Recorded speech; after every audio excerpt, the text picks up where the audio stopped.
is Amy Pitt, and you're listening to the Devil You Know podcast.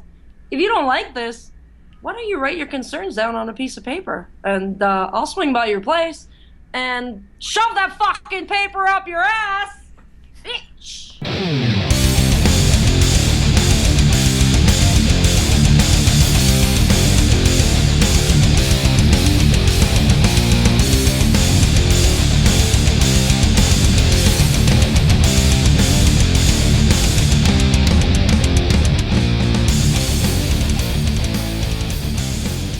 Yo, yo, yo.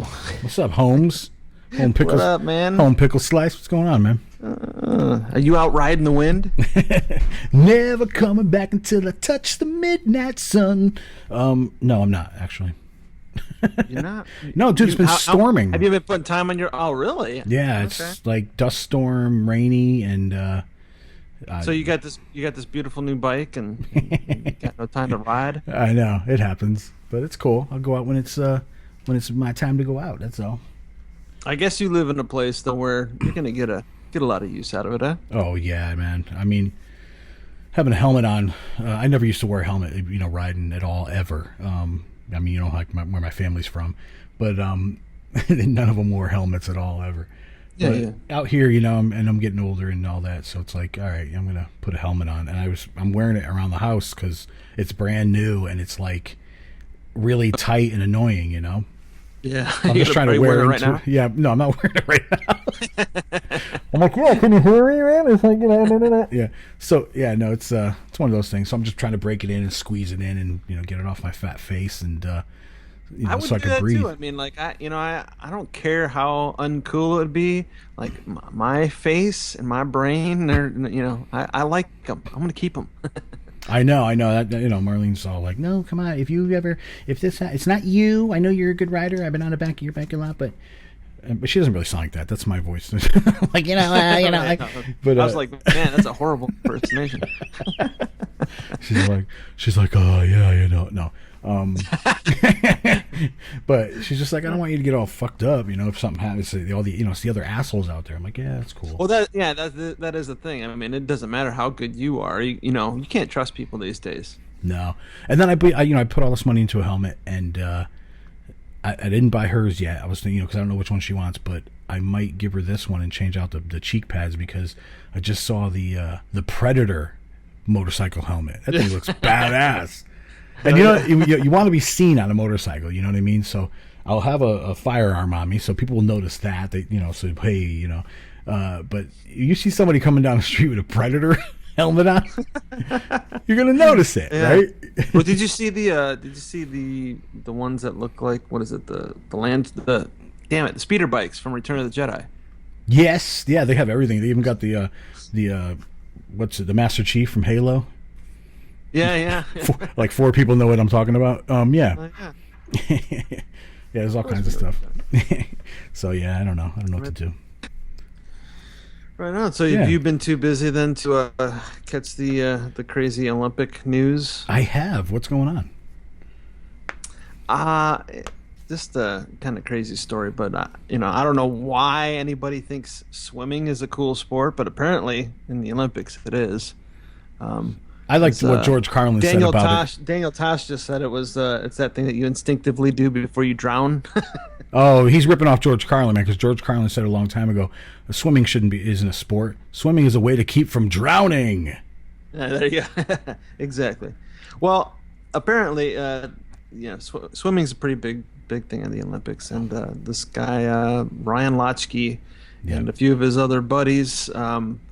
They made up some crazy story. Apparently, they were drunk and vandalized some gas station restroom or something in Brazil. But they, while they were in Brazil, while they're representing the United States, and they basically they lied and said that they were being robbed. Oh wow! They made up this crazy story about being robbed. And I guess 2 of the guys, they got stuck over there. This Ryan Lochte guy, he made it back to America before the cameras found out that they were full of shit. And now he's eating crow in front of the camera. And, screw all of you for looking up to a swimmer anyway. But, if you're that disappointed. Hey man, you do a wicked breaststroke. And like, you know, he was like, you know, trying to be, you know, he had like this bright greenish blonde hair while he was out there, and now that he's on TV and doing the interviews, he's got it all like nice and brown and wearing a tie and looking like he's apologizing to the cameras and stuff, and it's all bullshit. But yeah, because it's not he's not honest with it. You know, he's apologizing because he has to. Yeah, and you know they were kind of taking advantage of the fact that I guess Brazil they've got a lot of Rio has a lot of crime. Yeah, and so they were kind of taking advantage of that, and they were using that as part of their story. So, wow. So yeah, I don't know. My wife is showing me that it's pronounced Lock T. Lock T. Douchebag. He's a douchebag. That's what it's pronounced. Douchebag. Wow. I mean, you know, the thing that bothers me is if he was over there just as a guy, tourist visiting Brazil, and did that stuff, that's fine. You know, like you get in all the trouble you got to or whatever, but you're there for a purpose. You're there representing the United States. And I think that means a lot more than your stupid little party or what your trashing of the hotel room, whatever happened. And I mean, what a dick. Yeah, and this was kind of that case of the ugly Americans who go over to other countries and they have no respect for their laws, and they just act like assholes because that's how Americans are, just like, it doesn't apply to me, but it does. So they should have caned him. Yeah, remember that shit? yeah. I mean, they're always going to do that. Right now, they think that Americans do nothing but shoot black people and riot in the streets. So what are you going to do? Yeah. It's ridiculous. Oh, well. Swimmers' lives matter. Yeah, and everyone will forget about it eventually. Whatever. Wow. It's fucking swimmers. Yeah, where do we go from here? Let's start that show, huh? All right, we're in deep. Oh, I got it.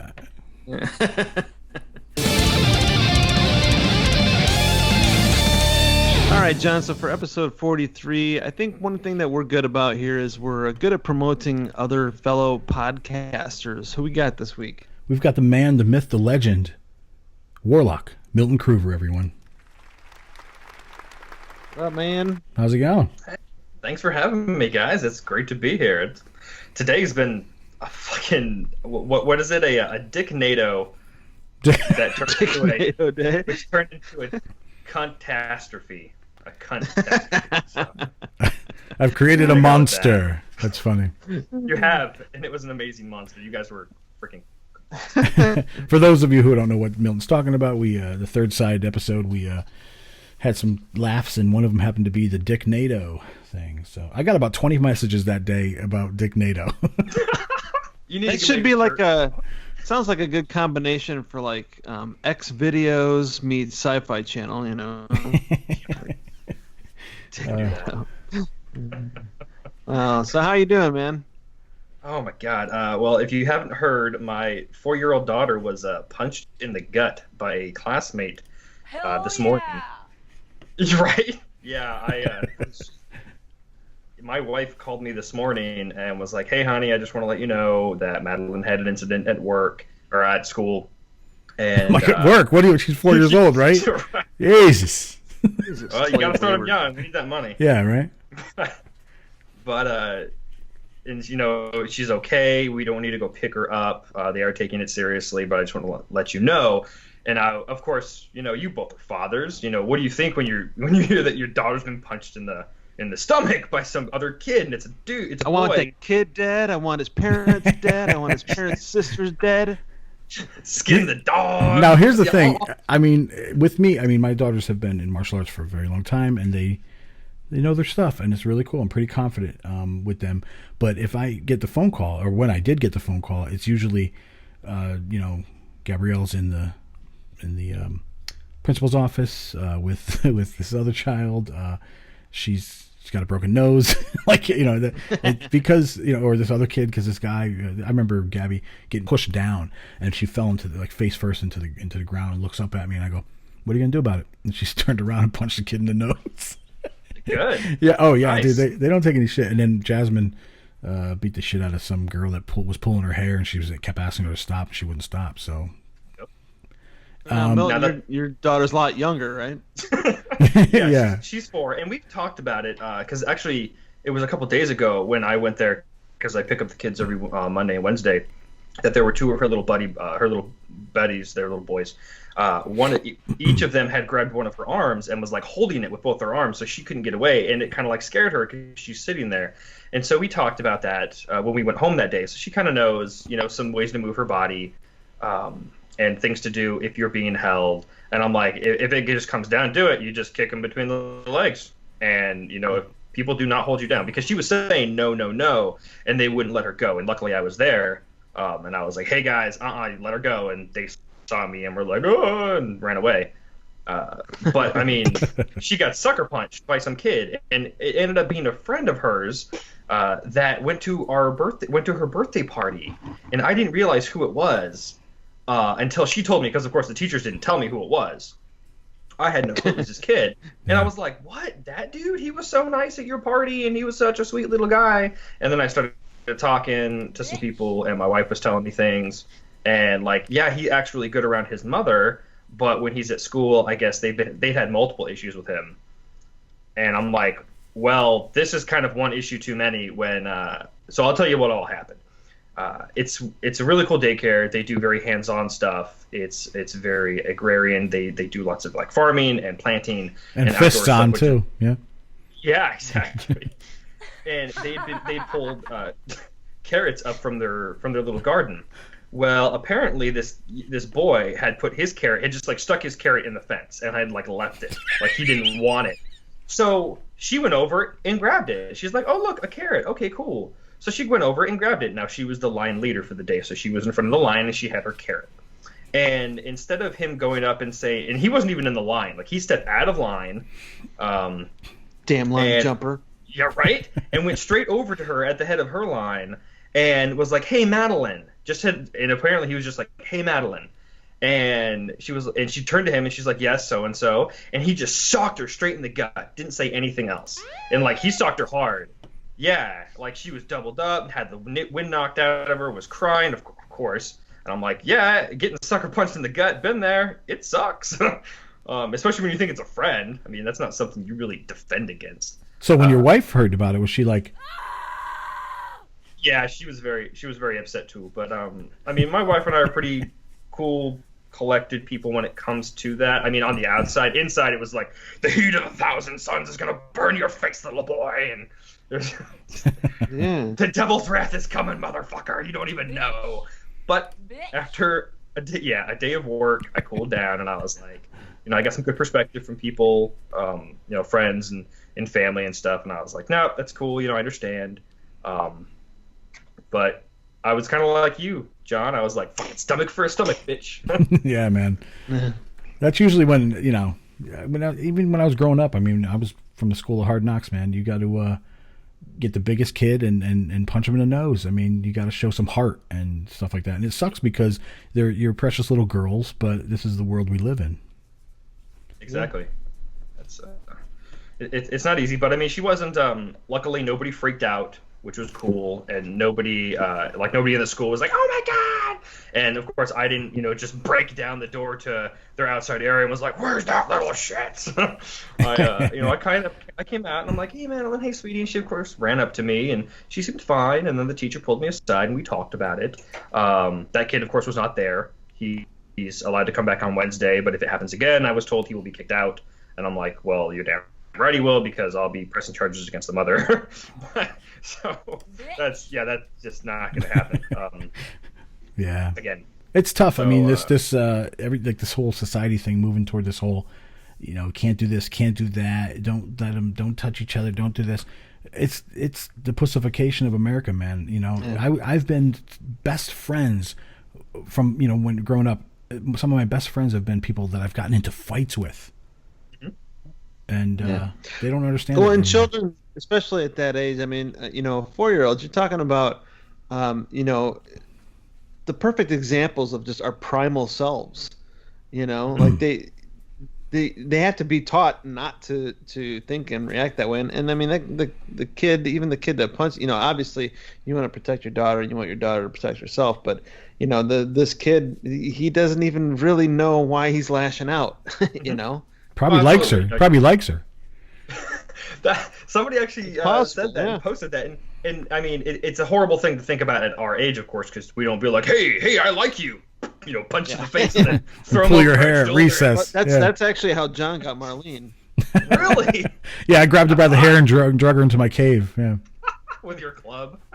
But I mean, that was that's the thing with little boys, especially, is you pick on the people you like. You don't know how to express yourself, so you're like, oh, you're ugly, or you got a fat behind, or I was just trying to be nice, or you don't know how to interact with people you like. It's a new emotion to you. Actually, this is how I got Marlene.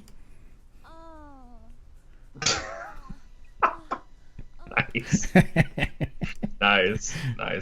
Oh, the sound effects. Vagina. Oh, you know what? Actually, that raises a really good point. Since we're talking about this, it's about vagina. Vagina is always a good point. You know what? Vagina starts young, and here's there's a video on YouTube. I think it was in Italy, where everyone says it's really cute, and I think it's fucked up as hell. But there's a little girl, she's got to be 2, and there's a little boy who's about the same age, 2. And they're on a cobblestone street, and there's a window for what looks like a shop, and he's got her kind of cornered or like backed up against the wall, and he's trying to give her a hug. And he keeps trying to give her a hug, and she keeps just pushing him away. No. And eventually she's like freaking throwing him down, and he's getting back up, and like now he's like grabbing her. It's like a 5-minute video of this interaction, and everyone's like, oh, that's so cute, young amour. And I'm like, dude, that's a fucking rapist. That's the makings of a rapist right there. And the bullshit thing is like when the camera pans out a little bit, not to mention the person actually recording it, but people in the crowd are walking around and just like, oh, that's just kids being kids. No, that's a little boy learning that it's okay to walk up and start putting hands on this girl and grabbing her, and no, it's not okay, but nobody. Well, like I said, that's that primal side of him too. No, you're absolutely right. You're absolutely right, and that's part of the problem is that is not being. It's not being taught or construed in a different way constructively, because we live in a society. So those are the things you have to hone and you have to learn. And I think as Satanists, and especially as satanic parents, we can do, and we do from what I've seen, a very we do a very phenomenal job of helping and mentoring our children. I mean, shit, John, look at your girls. Your girls are phenomenal. Look at they are. Storm and Renee's children. They're phenomenal people. Wait a minute, this is TDYK. How the fuck did we start talking about parenting? We're supposed to be talking about vagina. We are kind of talking about vagina because kids fall out of vagina. No, I hear you. Unless they're made in the lab. We can loop it in. So right. So for those that don't know, you could just take this conversation and put it as your podcast this week. No, I got a good one coming up with another satanic father. So. All right. We need more dudes on the show, but I hear you. That's funny. Well, obviously, I mean, we're here to talk about you. So, and that's obviously a point we should mention is, of course, you have your own podcast, Raising Hell. Yes, the Raising Hell podcast. What episode is it in? Oh my goodness, this next one coming up is going to be 34. All right, we remember those days. Every 2 weeks. You're slacking, man. I do one every 2 weeks because as much as I like to do every week, I could not possibly fit it into my just insane schedule. I don't know how you guys do it, especially with your other projects. I don't either. You must have like a time travel or some shit. Because actually, I've got a team of Oompa Loompas, man. We're good to go. God damn it! I need to get me some of those. I rescued them from the vermicious canids. To each other, and we just like making fun of each other on Skype, and so we invite other people in. Nice. That's a pleasure. It works. It's a good show. So, but no, I mean, I produce it. I usually record every Sunday, and then I release it the following Wednesday. So it's every 2 weeks. And it's so funny because I still have people. I mean, I've been at it for over a year, almost a year and a half now. I still have people ask me, "Hey, when's the new episode coming out?" And except for once, I have released every single Wednesday or every other Wednesday for the last year and a half. I'm like, don't you? What? I tell people when there's a pattern forming here. Yeah. No, you are shit. I'm just like, God, go look at the website. But no, it's been a really, really wonderful thing for myself first and foremost, because it's kind of that drive that I go out there and I seek out new things from not only the parenting world, but in the world of things that interest me. Because parenting leads into so many different things, such as education, not only for children but myself. Learning about vaccines, learning about different cultures, learning about, of course, different religions, religious sects. Yep. All of these things. Or even pre-sex. Oh, pre-sex, yeah, because like dry humping is important. No, priest. You said religious. Right? Priest. Pre-sex. Oh my goodness. Yeah. We're not Catholics. Oh yeah. Oh my goodness. Wonderful. But yeah, it's been really, really nice. It's been a nice niche to have. And... Get in front of the mic. Oh, sorry. You're like, so anyway, I was like,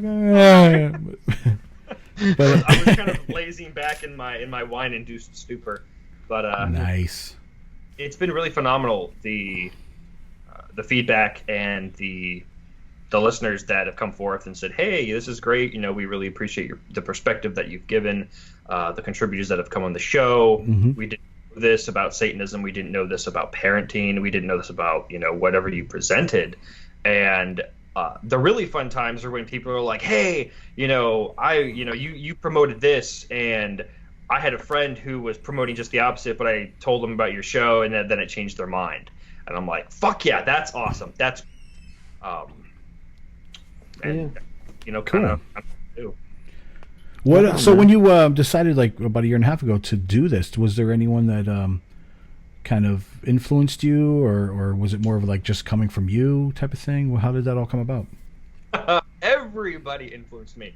I got kind of the say. I wouldn't say so. Nobody gave me the allowance to do it. But I got basically some good vibes and good feels from people when I went to the 50th anniversary conclave a couple of years ago. And I asked people, I'm like, "Hey, I noticed that there's a distinct lack of a satanic parenting presence and a perspective that's being promoted. Is this something that you would be interested in? Here's what I'm going for." And unanimously, everyone was like, "That sounds great. Freaking give it a shot. Show us what you have." And I did. And it took off running. And I talked to Magus Gilmore and Magistra Nadramia, and my initial influences were, of course, Adam Campbell of 9 Cents Podcast. He was a big influencer. Magistrate Grain of Confessions of a Wicked Witch on Radio Free Satan. Mm-hmm. I'm going to plug everybody here. It's all good. There was no, I actually thought that when I first heard it. I thought my phone had switched things, because I think you had like an intro to a one of your segments or something, and I thought it was Adam's show that I was hearing. Oh yeah, I did kind of lift that from Adam, because I love the way he did his intros, the way he did all of his little key-ins to his segments, and I was like, I love that. That was as much as I love the content, the atmosphere and bringing the listeners into the actual segment that he was promoting, or that that contributors were speaking on, that was part of the ambiance of his show, and I loved it, and I thought it was phenomenal, and I tried to do that as well. Right I have, of course, different. I have my own flavor, and it's a specific niche, but yeah, so that's kind of where that came from. Awesome. Now, have you had like one particular guest really stand out as like maybe your favorite show that you've done? I haven't been on there yet, Dorian. That's not fair. Right. You guys are coming! Oh my god! See, that's the horrible thing, is that I have such a huge list of people that I'm like, God damn it, I gotta get them on the show. And it's just, I only do it every other week, and I try to have my contributors come on as well, because they're my friends. Of course, they're my friends, so I like to have them on, because otherwise you don't end up like talking to them for forever, because we're all incredibly busy people.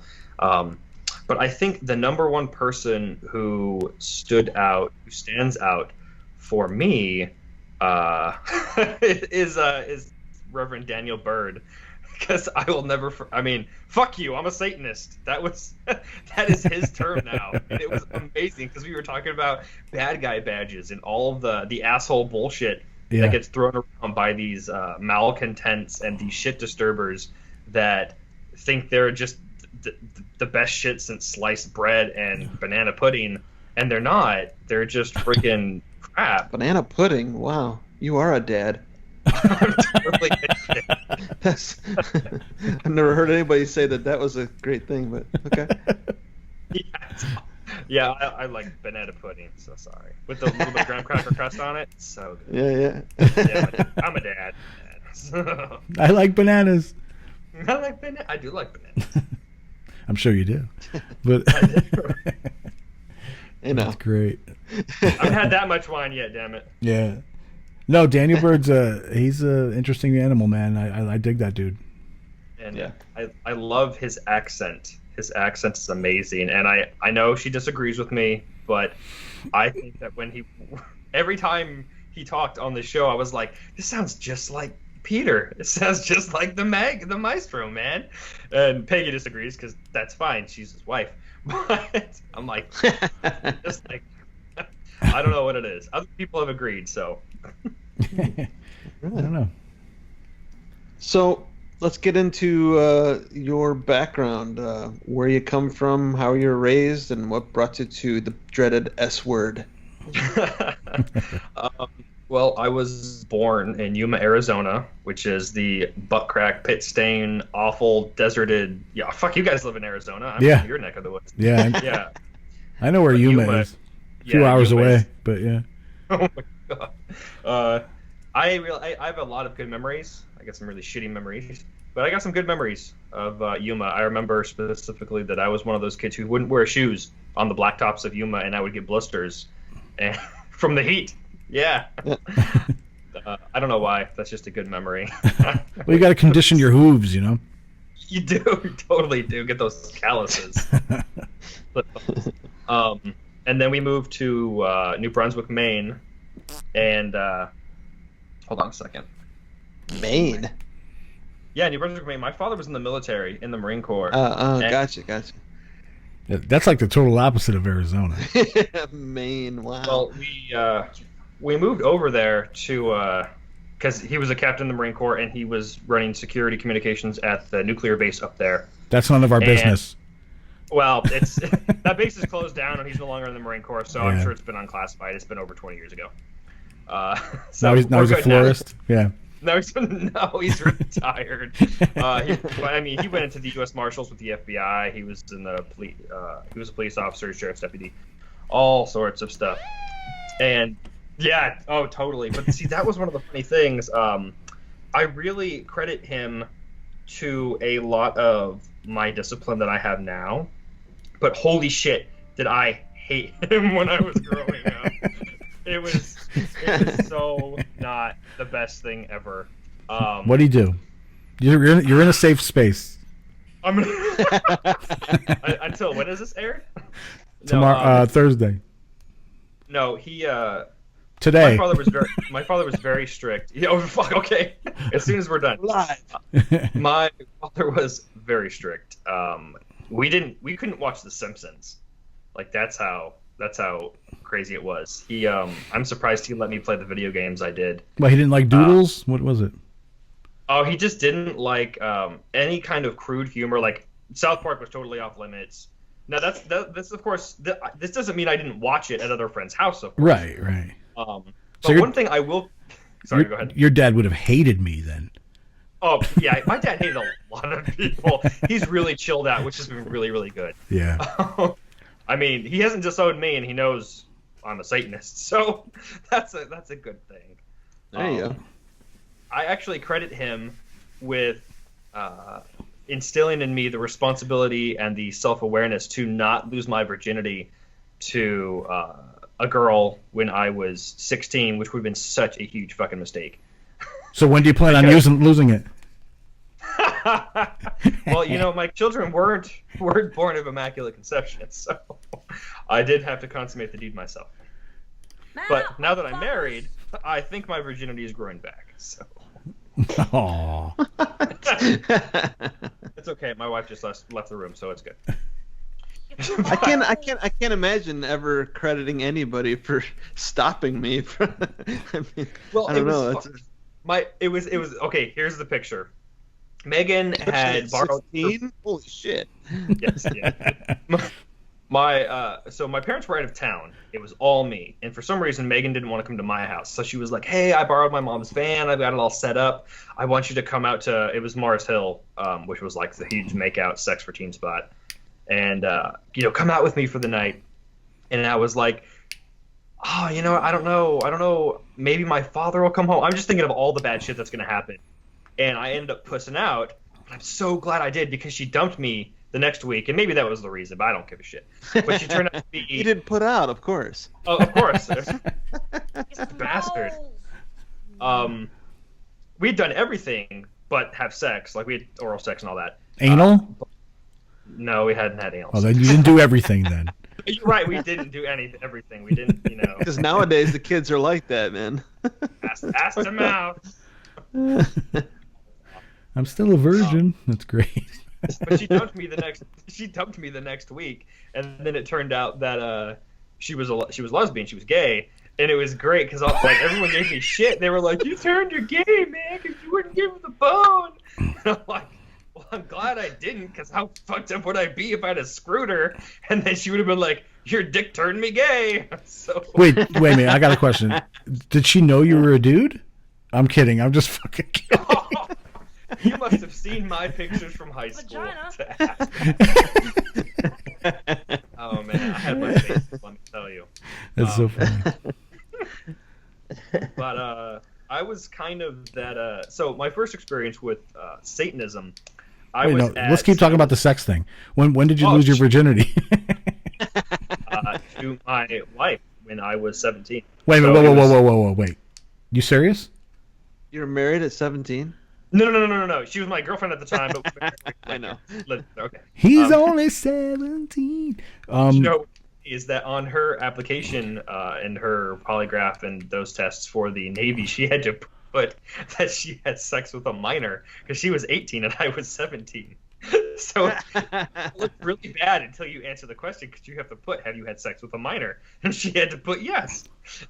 And of course they ask you about it, and she explained, and it was totally cool. But it looks really bad until you answer the question. So wait a minute, you haven't had anyone else? about that one. you haven't had anyone else? Only in my dreams. Oh, I mean that's cool. In a way, but yeah, because you got nothing to. We're being honest. You got you got no. Honest. There's nothing to judge it on. You got there's no. Well, like. Okay, we'll get into it. So I did pretty much. No, that's cool. It's cool. We're here. I had a lot of really bad experiences when I was a kid that we won't get into because nobody wants to hear that shit.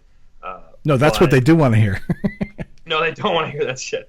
I had a lot of bad experiences where I was, assaulted, taken advantage of when I was a child and in my younger adolescence by various people. But my older years, my younger teenage years, I experimented with tons of girls, quite a few guys. Did everything but have full-on sex and anal sex. But I never went all the way. So that I went all the way with her was a big thing for me, and it was cool. But I did all of that. Like, my wife has never had anyone else but me. Like, boyfriend, girlfriend, anything. That you know of. So, no, I'm kidding. You're right. When you guys were gonna do it, did she go, "We're gonna go all the way tonight. We're gonna go all the way tonight"? No, she didn't. Oh. Meatloaf. Anyway. I mean, it's kind of like that high school romance. We met in high school. I totally used a rape joke, and it worked and got her in my car, so that was fun. Hey, does this rag smell like chloroform?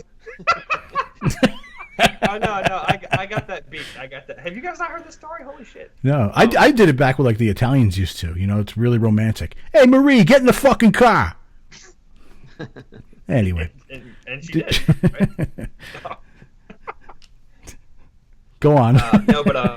So she was waiting outside school one day for her ride, and all the buses had gone, and I don't know why the hell I was waiting out after school, but I was driving my little Pontiac Sunfire convertible down past the road through the high school, and she was sitting on the steps, and we'd met the previous week on our senior trip, and we fucking hated each other. She thought I was a perverted little prick, and I totally was, and I thought she was kind of a stuck-up bitch, and she totally was. But we drove by it, or I drove by her, and I was like, something just clicked. I was just like, I should ask, I'm not a total douchebag. So I pulled over, and I'm like, hey, where are you going? Do you need a ride? Are you okay? And she's like, yeah, I'm just waiting for the bus. And I'm like, well, the bus doesn't come for like 4:30, because that's when like the band kids get out and shit. And I'm like, where do you live? And she kind of looked at me funny, and I'm like, well, I live out this way, And she's like, oh yeah, I live out past that. And I'm like, I'll give you a ride if you want. I'm going that way anyway. And she gave me this funny look like, do I want to get in his car? And my totally suave high school self was like, hey, come on, it's not like I'm gonna rape you.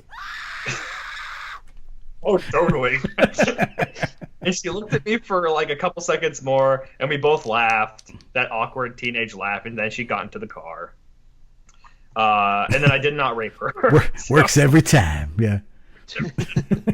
Wow. Pop down, lock the doors. No. And it was like 40 minutes to her house, so after the first 20 minutes of driving, we started talking, and I asked her out that weekend, and we had the most awkward fucking date ever, where we didn't eat any of the dinner I ordered from the Chinese restaurant, and it kind of took off from there. Damn. Huh. All right. Were you hungry again half hour later? No, because then we pigged out at the movie theater. Horny again. No. How old are you, Milty? Can I ask? Can we call you Milty? No. Uncle Milty. Uncle Milty? Uncle Milty. I do not. Milton Berle was a genius, and I do not deserve that accolade yet. I need a few more years for that. I'm only 31. Fuck him, he's dead. No, I'm kidding. No, he's awesome. Yeah, no, Milton Berle was great. His best stuff was in the Rat Round and Round video.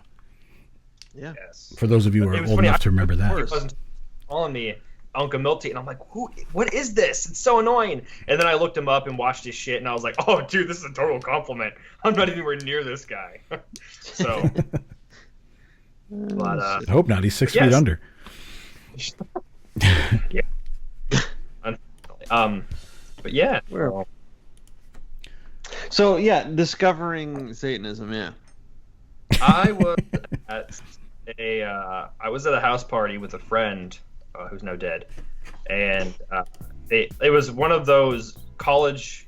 He was a college kid at the time, and I was one of his high school buddies, one of his only high school buddies, because I was kind of quiet and I wasn't too awful. Like, I would keep to myself, so I wasn't that annoying high school kid. But everybody was getting drunk at his house out in the middle of fucking nowhere. His parents were gone.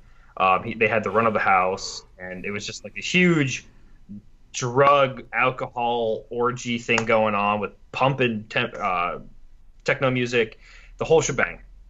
And I was sitting in his room watching old movies because I just wasn't feeling it. So he's like, it's cool, dude. Here's a beer, sit in the room. And he had a bookshelf. And on that bookshelf was the Satanic Bible. And so I was going through stuff, and I kind of leafed through some of his books that some of them I read, some of them I hadn't. But I was like, oh, Satanic Bible. And I was 15 at the time, and in total goth phase. And I was like, oh, this looks cool. I'd done the whole perfunctory stuff with all the silly, witch and Wiccan shit and all the, like the funny Lovecraft stuff with the Necronomicon from Simon and all that good stuff. But I sat down and I read half of the book that night. I didn't get into the ritualistic stuff. One, because I didn't have time, and two, because it didn't really call to me at that time. I had other things that I had been using some time to deal with issues, which we won't go into too. That's a whole other fucking thing. But everything that he said, that Anton LaVey said in the Bible made sense, but I wasn't in the right frame of mind to turn it inwardly. It wasn't something where I was able to, at that time, self-identify with. So as far as identifying as a Satanist, I've only known that for the last 4 years. When I was walking around in a Barnes & Noble's looking for cool occult shit just on a whim, and I was like, hey, this is a $10 book, I'll get it. And then I read it, like most people do, when it just resonates with them so well. And I was like, wow, damn, how the hell did I not realize this when I was 15? And, well, of course, because I was 15 and I was a total idiot and I thought I knew everything. And, of course, nobody does when they're 15. So that's kind of the long and short of it. But I did get a blowjob that night, so that was great. Hail Satan. Well, there you go. Yeah. That'd be at 15. That's the only thing I cared about. So yeah, from a college chick. So books, screw books. Yeah, yeah, it was good times. But, I put that on my application for active membership, but I left out the blowjob part. So sorry, Central. I did edit out some of it. So 4 years. How old are you now? 31. 31. 4 years. So when you identified as a Satanist, did you tell family members and friends and things? No, I did my due diligence, and I was mature enough at that age, luckily, that I didn't go and just ooze my first phase it. Yeah. Yeah, I didn't first phase it all over the world and the internet and everybody. Funny story, a lot of my oozing in my first phase was actually done, and she's totally cool about it because she's a great person, but I wrote many letters to Magistra Blanche Barton. Mm-hmm. And basically, asking her questions and saying, hey, my initial lead-in was, hey, can I get a copy of the Church of Satan book, the old one? And I paid a decent amount for it, and I was like, that's fine, here's your money. Awesome, thank you. And we corresponded for some time. Mm-hmm. And then I ended up, a couple years ago, escorting her to the conclave, which was fucking dream come true. Oh my God, come on, escorting Blanche Barton.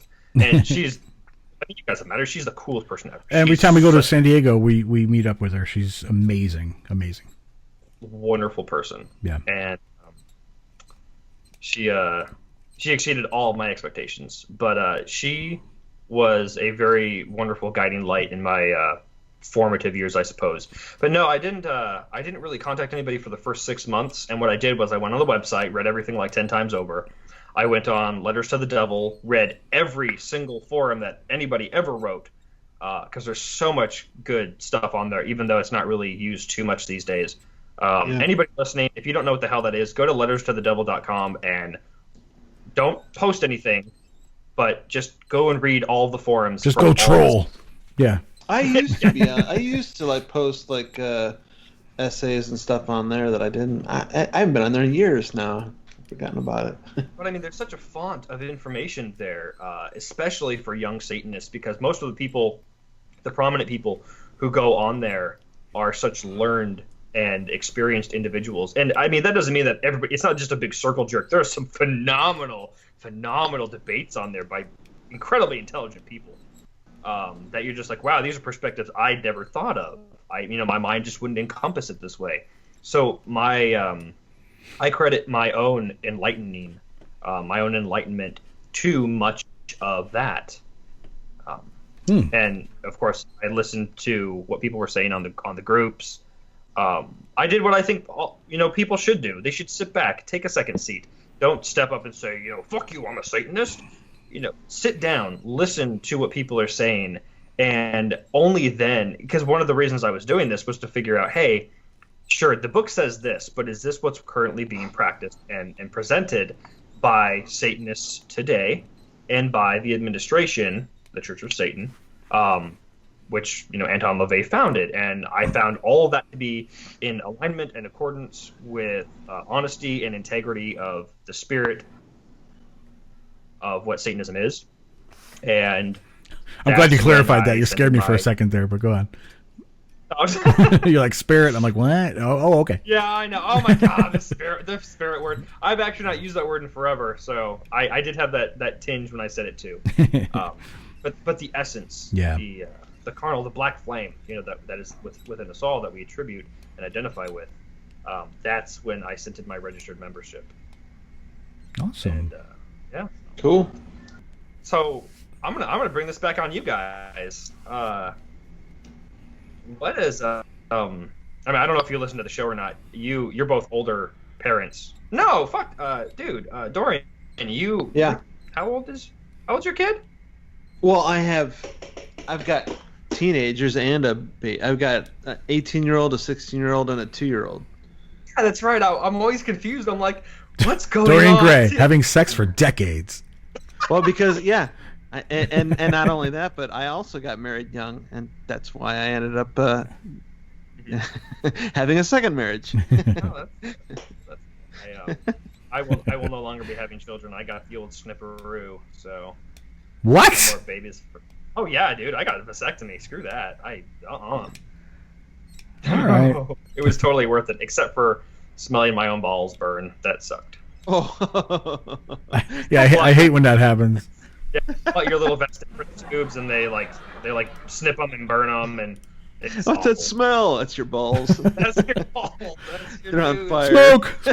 Yeah. Yeah, you can pretty much smell your boys. Yeah. No, I would never do it. Nah.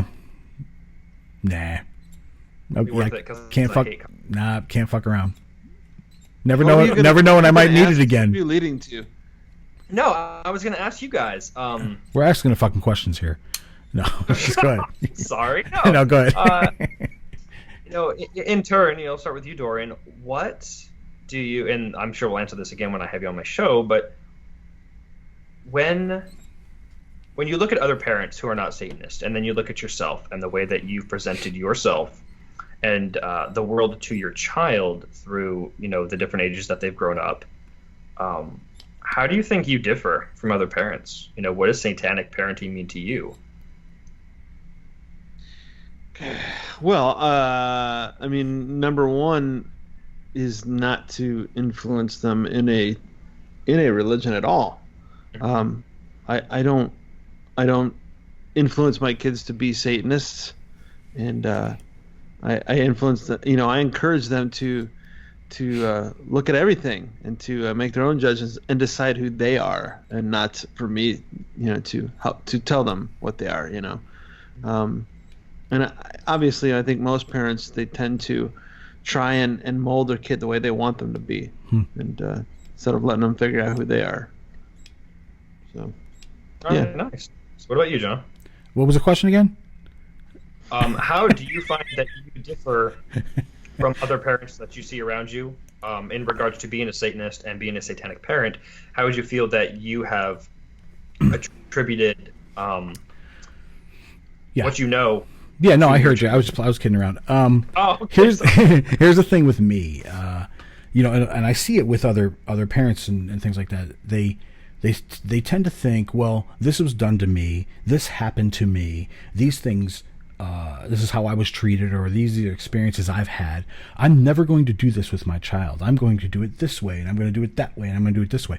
You're still forcing a certain set of rules and principles that you're coming up with on your child. Me, I take a third approach where I'm not going to do that. I'm not going to do any of that. So I'm not going to cross the line and go the other way on the other end of the spectrum. I'm not going to, since this was done to me and in my experience it hurt or I didn't like it, I'm going to make sure I do this to my kids so that they like it. Well, then you're causing them to like something. To me, I like to just do things to help bring out their natural growth and their natural experiences themselves. I let them express themselves how they want. They can say anything they want in this household as long as it's not, disrespectful and things like that to each other. We talk. I don't resort to any of the physical things that have been done to me, but I talk to them because I was never really talked to at all. So I said, well, I'm going to talk to them, and tell them, look at what you're doing, and think about, if you keep doing this, what are some of the outcomes that can happen? Do you want those things to happen? Well, maybe you want to rethink how you're thinking about it, how you're approaching it. So it's worked. My kids are 18 to 16 so far, and they really are great, because you've got till about 11 or 12 years old, man, and after that they're no longer, they don't give a shit what you say. Yeah. I mean, you think about it. We were just like, yeah, whatever, and doing their own thing. So you're dead on, because after that age, you can tell the difference. Yeah. You can tell the difference between kids who are just assholes and they're always going to be an asshole versus, like the mild-mannered, intelligent kids. From 12 on, you can tell the difference. So. Yeah. Yep. Nice. I had to tell them, as soon as you can, before they're 12 anyway, at least, teach them martial arts, to get them, teach them things that other people teach them, because a lot of people think, well, I'm their father, they'll respect me. No, not really. They'll respect sensei or sifu, somebody, that seriously, and just let it happen, because they got to know to when someone does something, you got to wreck them like immediately, and you get that respect from other people and fear and all that, and it works. And it's not just about the fighting thing, but anything they approach in life, either do it or don't do it at all. But if you're going to do it 110%. Be great at it. Absolutely. And just kind of encourage them, because they're gonna show you what they're into naturally, what they like and what they want to pursue or what they're interested in. Encourage them, and just be there for them. And that's the best thing you could do as a parent, because just be their friend, So neither of you have ever pushed your own biases or likes or proclivities onto your children, as far as like, I really like baseball, so I want you to play baseball too. Yeah, no, never. I don't think I've ever. I mean, obviously, there's influence. Like, when my kids were little, I was driving around listening to, Oh yeah. Drew and Iron Maiden. So guess what? Totally. They grew up metalheads, But I didn't say you have to listen to that. And they occasionally listen to something else that I'm like, this sucks, but whatever. It's your life, Yeah, I've had the same experience. Yeah, same thing. Yeah. Okay, good. But yeah, I mean good. that's the only difference. That's not the I don't say I want you to do this because it's what I like. Like that's ridiculous. That doesn't make any sense, and certainly unsatanic. Absolutely. And it sounds so simple and it sounds so silly to us, because that's not something we would ever force upon other people, nonetheless our children. But so many parents, I mean, I've read so many blog after blog of get your children interested in something that you like, because that'll form a bond with your child. And but it has to be something that you like, so that you know about it. Basically saying that if it's not something you understand or know about, you're gonna look like a fucking idiot to your child, and that's not good. And it's this total God complex that other people have, whether they believe in an external deity or not, where parents are supposed to be held up as this exemplary persona that their children know is right and able and competent in all things, when we know as Satanists, as people who accept what humans are, that it is anything but the truth. Yeah, I mean, if you ask my kids right now, what's the best music out there, they're going to give you the correct answer and say rock. So, it's all good. Yeah. Well, then you did a great job. No, they listen to all kinds of crap. Like Dorian, I'm just like, that's dumb, but what am I going to do? I don't like it, but they do. So if that puts a smile on your face, if I can shake your ass, it's great. Just keep it out of my car. This is turning into a Raising Hell podcast episode. It's what I do. It's what I do. So where can they go to people go to listen to it? What is the website? UncleMilty.com. Oh, damn. That's not creepy at all. I hope. Yeah, I hope if somebody Uncle Milty's basement. Uncle Touchy's fun basement. No. Yeah. I bet you if somebody Googles that, you're going to get a very nasty message about some BDSM site. The naked puzzle basement. So it's like, was it RaisingUncleMilty.com? What is it? That's not right. It's RaisingHellPodcast.wordpress.com. We're also on YouTube, iTunes, Stitcher, all sorts of other social media and podcasts. I've never even heard of half of them, but people keep shooting them into me that we're on, which is good. That's cool. We're on Facebook. You can shoot me a message there. I do have a hotline number, which is on my contact page, which I get some good feedback from guests and from listeners, but I also get a lot of those Nigerian guys, which are just hilarious. I'm gonna have to mix with their voices, and that would be great. Everything you said for that last sentence was all broken up. Say it again. Shit! Sorry, no. I'm gonna have to do a remix with the Nigerian scam artists that contact me on my hotline. It's gonna have to be just a wonderful throwdown. I would like to talk to you about Satan Illuminati joining. What's up? Me at 666. I want money. I join now. Power King. What? Satanism. They're like aliens. They are aliens, son of a bitch. Take me to your leader. Like, what the fuck are you doing? Let's leave Peter out. Oh my goodness. Hell yeah. But yeah. Oh yeah. Hell yeah. But yeah, so before you go, let's ask you the question of questions. What does Satan mean to you? Well, I listened to the last episode with Amy, and I can't fucking top that. I was literally like getting goosebumps in my car as I was listening. I was like, damn it, girl, what the fuck? Like, I'm good with words. I could throw down a couple pros if I need to. But that was beautiful the way she said it. She won the title. Yeah. Oh, she absolutely won the title. She's a scrapper too. She can fucking kick your ass. That's good stuff. But she did, but we paid her. Oh, hey, she made money. That's good for her. That's weird because I charged her. So thanks for paying me, Dorian. No, but anyway, go ahead. Sorry. What does Satan mean to you? Satan is love. It is the unrequited and unforgiving acceptance that you love what you do and you accept who you are, and that the kind of person which you represent is unashamed and unabashedly the utmost best that you can be. And that's the persona that we identify with, and that we that symbolizes us, that we wish to promote within our own lives as well as within the world. And those are the guiding lights within our endeavors and our is-to-be's.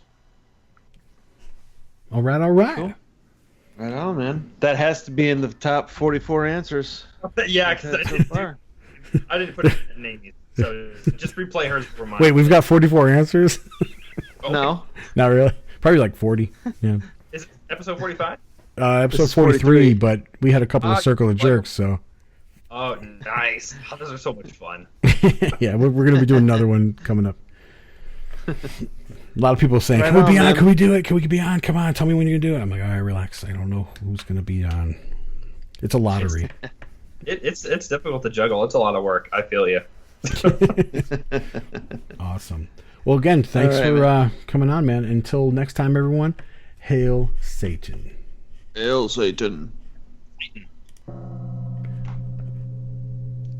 Satan.